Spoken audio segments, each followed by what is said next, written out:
La grande audition du journal sur la RT Éduc, place au titre.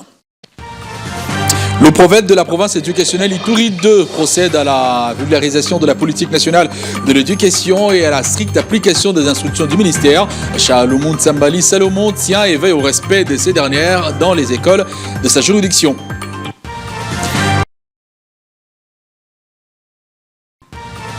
Et puis une équipe d'environ 120 cadres et agents de l'administration publique va être déployée dans les chefs-lieux et grands centres des différentes provinces du pays. Objectif, s'assurer de la mise en œuvre adéquate et adaptée de la réforme de la bancarisation de la paie des agents des carrières de l'État. Les détails dans ce journal.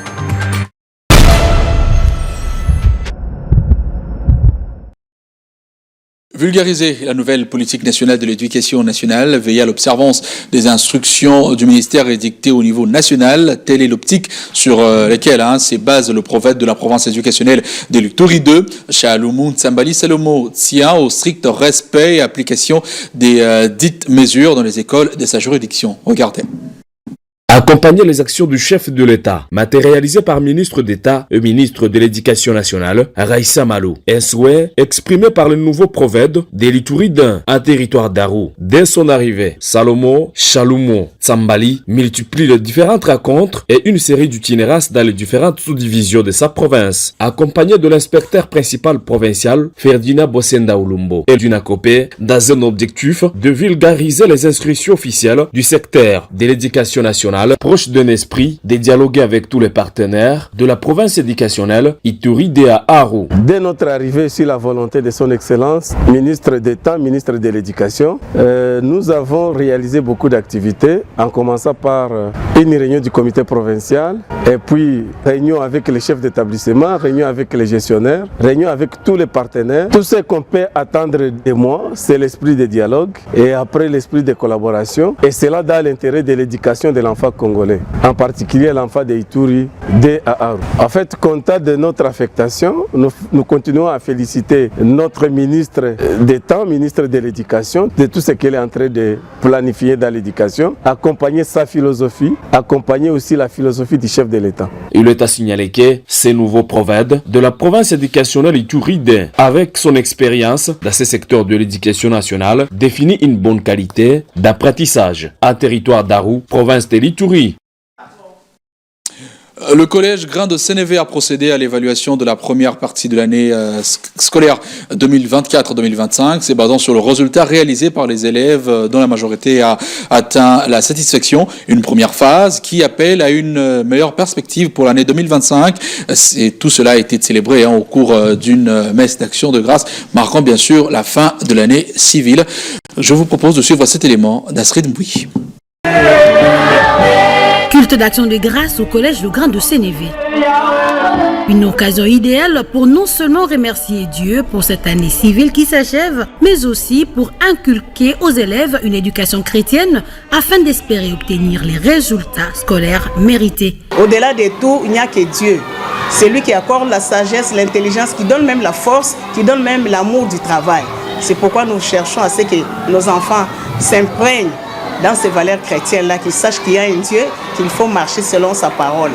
Et les liens, c'est comment vous savez, la Bible nous dit dans Proverbe 22:6, instruis l'enfant dès qu'il est encore trop petit.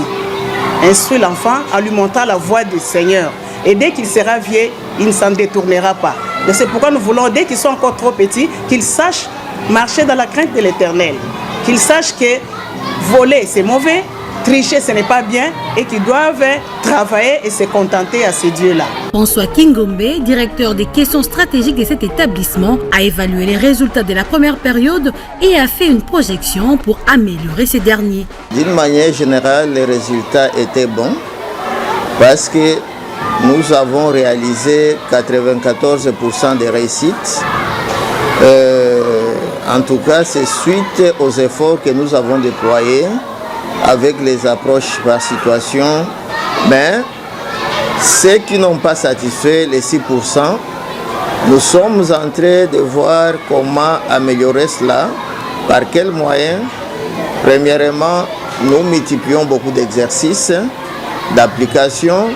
Au-delà de ça, nous avons une attention particulière sur ces élèves-là pour essayer un peu d'améliorer les résultats à la fin de l'année. La promotrice de cet établissement, Isabelle Kisangula, a encouragé les efforts des élèves ainsi que ceux de son personnel pour les résultats obtenus et a clôturé les cultes par la présentation des vœux à ces derniers. Et joyeux Noël à tout le monde.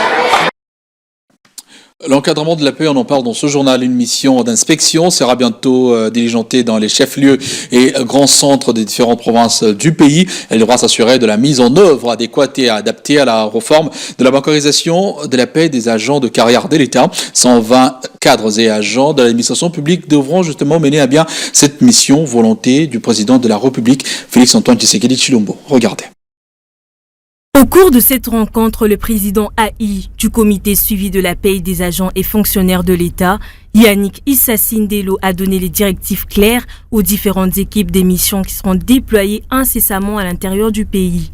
Chargé de l'encadrement de la paie effectuée par voie bancaire et manuelle dans toutes les provinces selon la ligne de conduite tracée par la chef du gouvernement, Judith Suminwa Tuluka.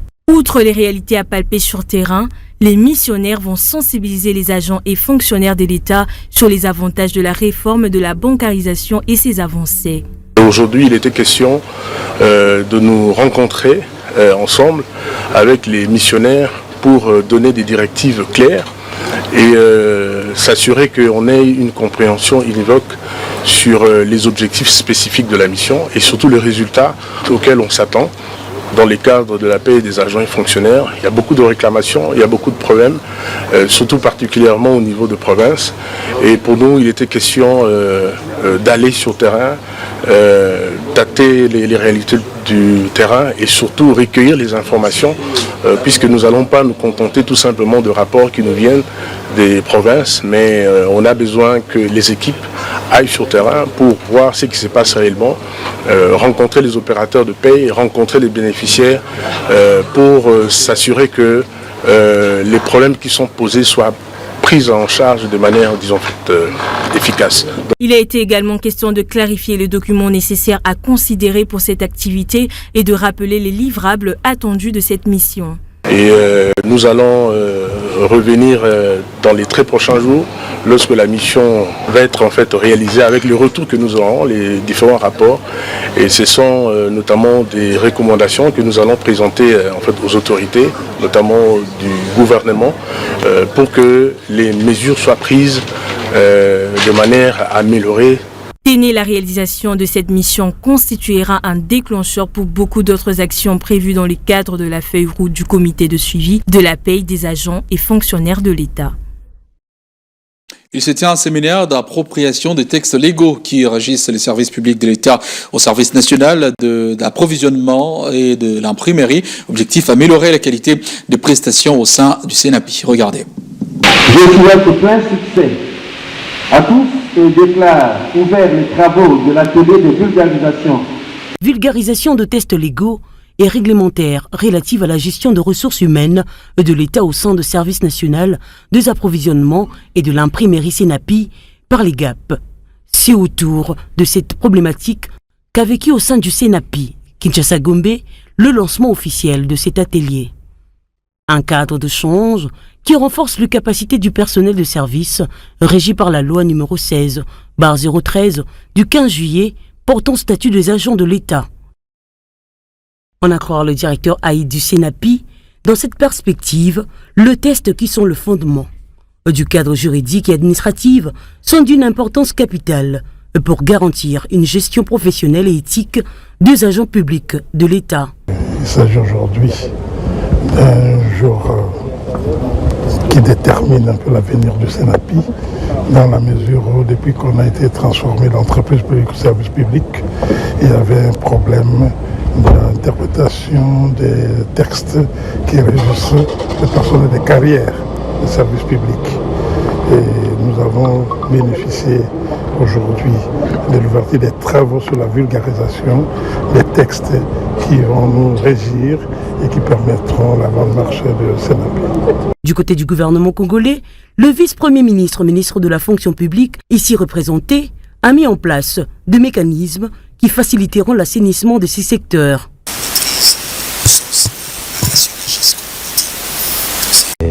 ça le cœur de cette démarche de vulgarisation et d'enseignement. Alors après cette activité, peut-on nous attendre des résultats escomptés? Lequel? C'est justement la mise en œuvre et l'implémentation de la portée de ces textes dans le vécu quotidien de notre administration. Pour le bien des services, mais même du personnel. Tenez, pour s'assurer de méthodologies spécialisées, l'accompagnement de services techniques attitrés du ministère de la fonction publique sera d'un appui opportun pour les questions spécifiques liées à l'éthique professionnelle, à la mise à la retraite, aux cotisations et prestations sociales.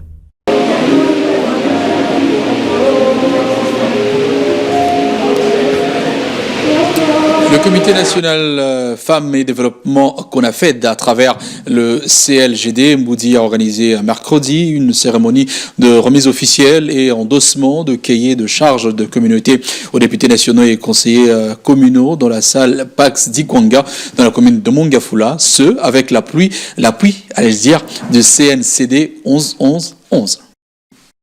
Nous, participants réunis au cours de la rencontre organisée par le Comité national femmes de développement qu'on a fait dans sigle, membres de la synergie CNDC 11-11, concernant l'endossement de cahier de charges de la communauté, qui est un outil qui a repris l'ensemble des desiderata de celle-ci lors de la campagne électorale que nous avons menée au sein de notre circonscription électorale. Conscient de nos engagements dans la suivi de la mise en œuvre de projets au niveau local, déplorant que 11 mois après les élections, nous ne sommes pas en mesure d'assurer notre devoir de redevabilité face à notre population électrice.